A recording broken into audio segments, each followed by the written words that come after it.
moving over now, so no risk. Almost like a brigo, you can run up at this nigga, see me leaning out the window with the elbow bent. Try to bring a German shepherd, they don't smell no scent. Won't see no seeds, don't spill no stems. Got a L-O-N-G-B, on the streets, like a T, cause the team is a fellowship. I ain't never been to jail, I don't tell no fears. Anytime I ever try me, it's a failed attempt. I don't ever wanna catch a L-line win, bitches trying to find what hotel I'm in. I'll be better when I'm finally got the road, any baggage, I'ma leave it with the bell hot.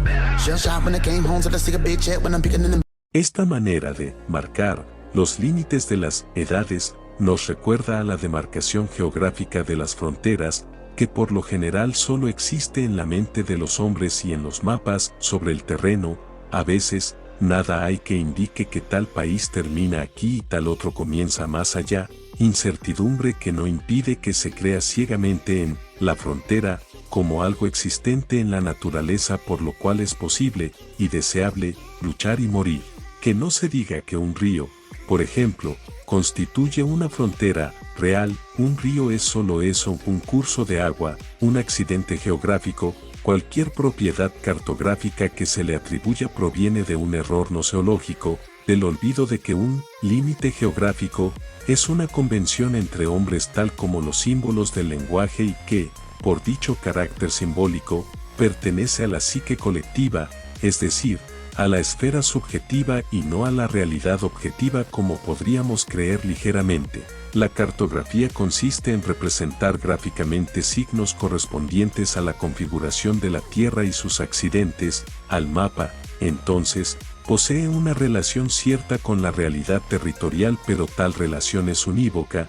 En otras palabras, es verdad que esa línea del mapa representa la orilla de aquel río. No es cierto, en cambio, que al pintar esa línea con un color determinado para representar una frontera ello corresponda a alguna cualidad de la realidad territorial considerada. Al igual que aquellos que creen en la realidad concreta de una frontera cartográfica, que solo existe en los mapas y en su imaginación, hay mucha gente en estos días que acepta ingenuamente la división por edades de la historia y hasta se da el lujo de emitir juicios valorativos. La edad antigua fue pagana, la edad media oscurantista, la edad moderna brillante, etc. Evidentemente estamos aquí en pleno terreno del subjetivismo cultural. Fundamentos de la sabiduría hiperbórea, por Nimrod de Rosario.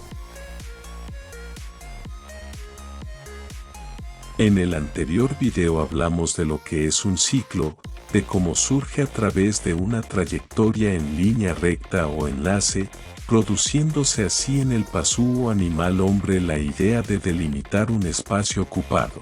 Partiendo de este punto de la ocupación, me remitiré a tocar el tema del cerco, pues el cerco es un tema que se podrá encontrar como uno de los aspectos más destacados dentro de los fundamentos de la sabiduría hiperbórea, libro de Luis Felipe Moyano.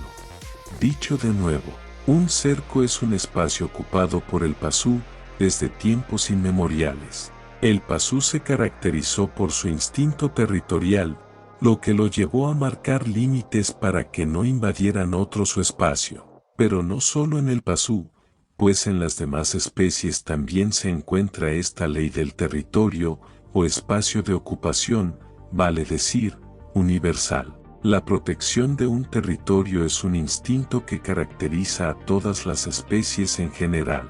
De acuerdo a su comprensión, al emerger en el pasú la esfera racional, se hace consciente de su ocupación en cada territorio que va transitando. De esta forma aparece el modelo del cerco en la psique del pasú, el mismo que delimitaba cada sitio habitado, es decir, un colectivo de pasúes iba encerrando paralelamente su espacio ocupado, pues así poco a poco el pasú al ir evolucionando construiría pequeñas comunidades de territorios ocupados por este, hasta llegar a convertirlos de aldeas a ciudades. Estando acentuado ya el pasú en grandes metrópolis, y ya siendo un generador de cultura, es decir, un viría, eso sí, desorientado, y con un elevado desarrollo urbanístico y arquitectónico, este comenzaría la actuación en el mundo. Siendo claros, empezaría las historias de todas sus hazañas en el mundo. Claro que por hazañas hacemos referencia a los hechos que más llegan a conmocionar y a marcar a todo un colectivo afectado emocionalmente pues así accedería fácilmente a toda información que se sustrae de un recuerdo por el pasado, para así luego incurrir en un correlato masivo que adoctrine a las siguientes generaciones, único modo de mantener datos y hechos culturales en la estructura psicológica del pasú, para que así siga desarrollándose en medio de estos hechos y activando una nueva parodia, nuevas historias en su mundo, o cerco que lo mantengan activo en la distracción, es decir, en el ciclo. Teniendo cada territorio desarrollado, cada civilización funcionando culturalmente y estructuralmente armonizada, obtendremos el ejercicio dialéctico de una continua actividad postora de sentido, todo lo que necesita el demiurgo, ser expresado afuera en múltiples superestructuras culturales. Bien, pues así toda la Tierra es cercada por todo el sentido racional y colectivo del pasú. Así se genera todo el territorio del mismo, expresado y conocido por acuerdo general como planeta Tierra con todas sus líneas limítrofes, demarcaciones, continentes, países, ciudades, pueblos, etc. Toda su extensión significativa territorial, lo que dentro de la Nousis es conocido como Valplatz o plaza.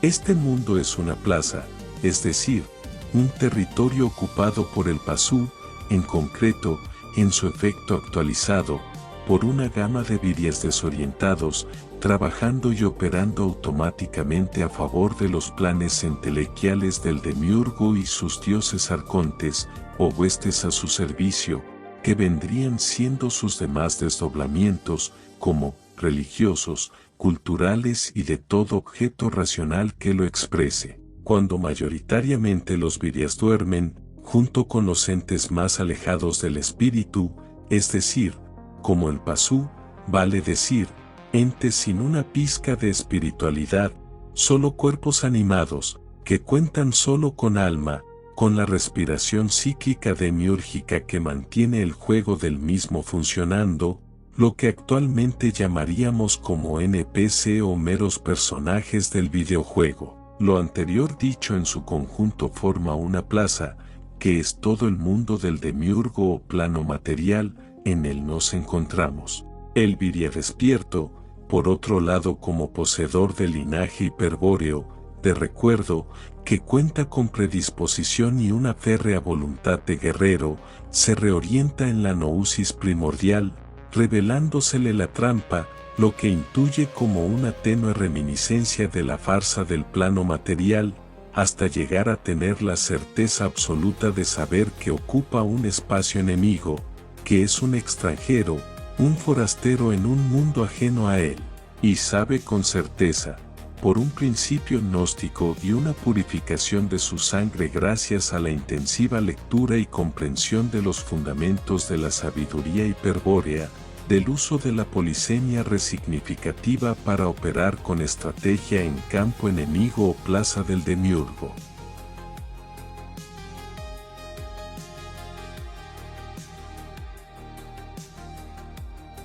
Al estar en campo enemigo, el viria despierto se pone en alerta para ejecutar su plan de liberación y regreso al origen, la única patria verdadera.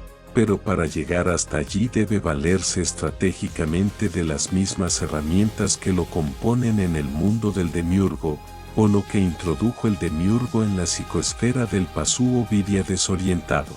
En este caso, que es el que nos interesa, el cerco, el viria despierto hace uso del mismo cerco para utilizar su estrategia hiperbórea de liberación y anular el efecto de la trascendencia sucesiva de los sujetos y objetos generales sobre el viria que pretende liberarse. Es decir, nada del mundo exterior podrá afectarle. ¿Y por qué? Pues como dijimos, el viria despierto se vale de las herramientas que el demiurgo depositó en él para encerrarlo, pero en este caso para utilizarlas en su contra. El cerco es un espacio ocupado, todo espacio está ocupado por el demiurgo como ya sabemos. Lo que hace el viria despierto es ganarle un espacio al demiurgo dentro del mismo suyo, es decir, hacer su propio cerco que localice su propio centro por donde se protegerá de todo ataque exterior, cumpliéndose así tres principios clave para su ejecución: atacar y ganarse su libertad en el origen hallando la salida dentro de este mismo cerco. Estos tres principios son: primero, el principio de ocupación. Ya estamos en este mundo, ocupándolo. Lo que ahora hacemos es incurrir en ocupar un espacio determinado que anule la presencia del demiurgo y todo ataque exterior perpetuado por este o cualquier entidad a su servicio. Luego, y como segundo principio, está el principio del cerco. En este segundo principio lo que hacemos es marcar, delimitar ese espacio ocupado que nos separe del mundo o plaza del demiurgo, evitando así su captura y su trascendencia, evitando también fundirse en su dialéctica, siendo un mero prototipo automatizado que cumpla con la entelequia periódica y el desarrollo del bucle del demiurgo, su ciclo, su samsara. Como tercero y último está el principio de la muralla estratégica. Dentro del espacio ocupado se cerca este mismo espacio para así levantar una muralla sólida que resista cualquier ataque. Columnas fuertes, enormes, tan poderosas que ningún ataque del demiurgo logre penetrar las vigas de las murallas que Elviria edificó. De esta manera se planifica toda estrategia de guerra hiperbórea, aislándose del mundo del demiurgo, y así liberarse de todo condicionamiento, drama, comedia y de todo ciclo sociocultural que sujete y encadene a Elviria en más premisas culturales, que impiden su liberación, y por ende la liberación del espíritu de su encadenamiento en el mundo del demiurgo.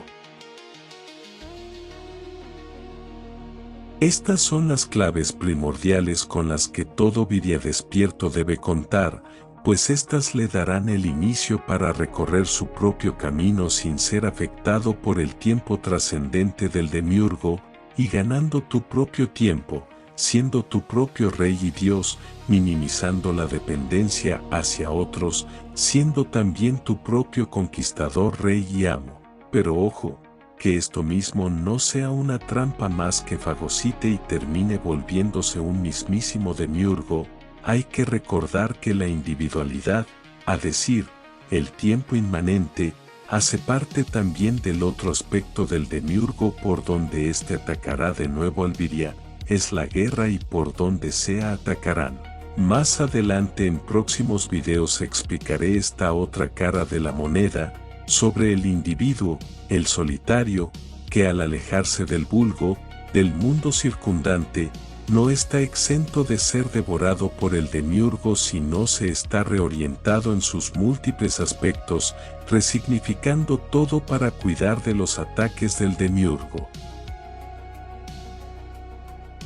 Ahora bien, como en este canal nuestra base es el simbolismo, y en general todo lo relacionado con este, desvelaré el simbolismo del cerco. Ya he dado su explicación racional, ahora representaré todos sus significados simbólicos, todo lo que engloba su recuerdo, es decir, como en todo concepto, su significado puede llegar a ser polisémico, o tener muchos significados, debido a que es sustraído de la esfera arquetípica, principio de donde se sacarán varios conceptos tajadas de su relación, que definirán a cada uno, según sea para la razón propicio hacerlo. Dicho esto, el cerco puede representar múltiples cosas, pero las más importantes, y que pueden ocasionar una captura penetrante en la atención del pasú, es cuando recuerda que un cerco es un círculo. Al dejarlo en la memoria insertado, este círculo llega a identificarse con un mito universal. Tal mito universal, por ejemplo, es el del anillo. Un anillo es un cerco, un círculo, un aro metálico que es utilizado en el pasú para representar ya sea una unión matrimonial, un nexo, una conexión, un sello, una atadura, un cierre, compromiso, contrato y demás, a saber, de algo que se manifieste como propiedad. Pues en su forma un anillo es un cerco, una propiedad, ya sea una casa, cualquier objeto o inclusive una persona. En el caso matrimonial, que se conceptualiza para transmitir como objeto portado con su sello o marca de propietario. Todo esto vendría siendo para el pasú su significado material. El anillo es también representado en el mito nórdico germánico como el anillo del Nibelungo, historia utilizada posteriormente en las 4 óperas de Richard Wagner y luego en la historia cinematográfica del Señor de los Anillos.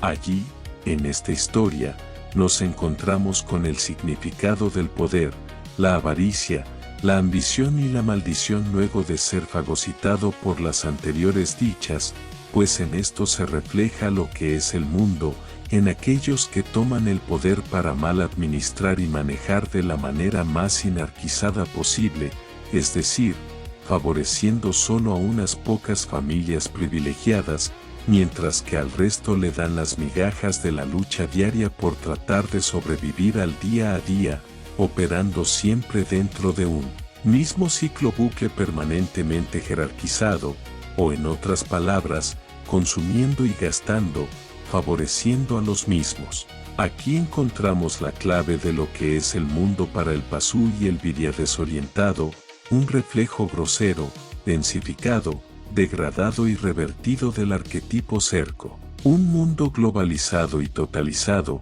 controlado desde las sombras por sinarcas ambiciosos. Un mundo bajo el diseño samsárico de la repetición. Pues con esto dicho, también se genera el reflejo significativo del comunismo, representado con su típico eslogan simbólico de la hoz y el martillo. El martillo es el símbolo hiperbóreo del martillo de Thor, degradado por la estrategia Atlante Morena, que es la misma sinarquía, añadiéndole la hoz, todo para simbolizar el correlato revolucionario soviético socialista, haciendo alusión, o vendiéndole esta idea al pasú promedio, para que se identifique emocional y sentimentalmente con él. Símbolos politizados que representan, según, al campesinado, al ciudadano de a pie y al trabajo que éste procura para mantener el engranaje activo, o sea, sus cadenas de esclavo funcionando.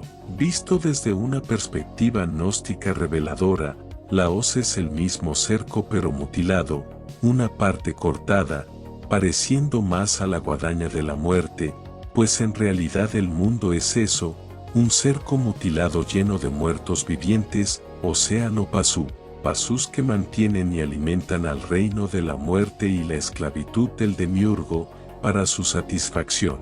Y como último ejemplo, para no extender más el vídeo, la hoz, que es la misma guadaña de la muerte, vendría a representar los anillos de Saturno, pues los anillos de Saturno son otra reminiscencia del halo significativo del cerco que representan la prisión del demiurgo. Saturno es el dios del tiempo que devora a sus hijos, pues este es el mismo demiurgo, y sus anillos son los barrotes, su cerca que aprisiona a sus criaturas a su ciclo samsárico de repetición, de vida y muerte, al ciclo interminable del eterno retorno. Por algo también el clero católico utiliza sombreros de teja, así lo llaman, por su forma de su ala ancha y copa semiesférica, representando al mismo planeta Saturno. Si lo vemos bien, todo el simbolismo significativo que esto acarrea refleja la clave del encadenamiento del espíritu, y el viria despierto, que está reorientado en la sabiduría hiperbórea, tiene la capacidad polisémica, nuevamente repito, de observar todo en su extensión, la capacidad de ver por debajo de cada signo, cada significado, hasta aproximarse al símbolo de cada cosa. Símbolo que toca al arquetipo, o mónada primigenia, que engloba la totalidad significativa. Es la capacidad adquirida del viria, como aquí lo muestro con este ejemplo, para revelar toda la trampa del demiurgo, y así liberar al espíritu, gracias a la sabiduría gnóstica por haberlo descubierto, por esa misma gracia del espíritu. El viria, sabedor de todo lo anterior, terminará por identificar el Valplatz, el mundo del demiurgo, como un campus belli, o campo de batalla. Aquí, este mundo, Para Elviria es un campo de batalla, donde su única moral será el honor para enfrentar y resignar el cerco, y así, resignificándolo, realizar, bajo su estrategia hiperbórea, el suyo. De este modo, con espalda hostil, separarse del mundo del demiurgo, hasta retornar al origen. Esto fue todo por hoy. Como siempre digo, recuerden que pueden seguirme en mi canal de Telegram, grupo de Telegram, grupo de Facebook y WhatsApp, para que allí consigan gratis los PDF de las obras de Moyano. Y para recordar también un canal de YouTube donde explican muy bien los escritos de Moyano y puedan entender mucho mejor todo lo hasta aquí expuesto. Abajo en los comentarios dejo los enlaces. Suscríbanse y denle a la campanita para más contenido. Con ustedes Anacoreta Black Pill. Nos vemos en próximos videos.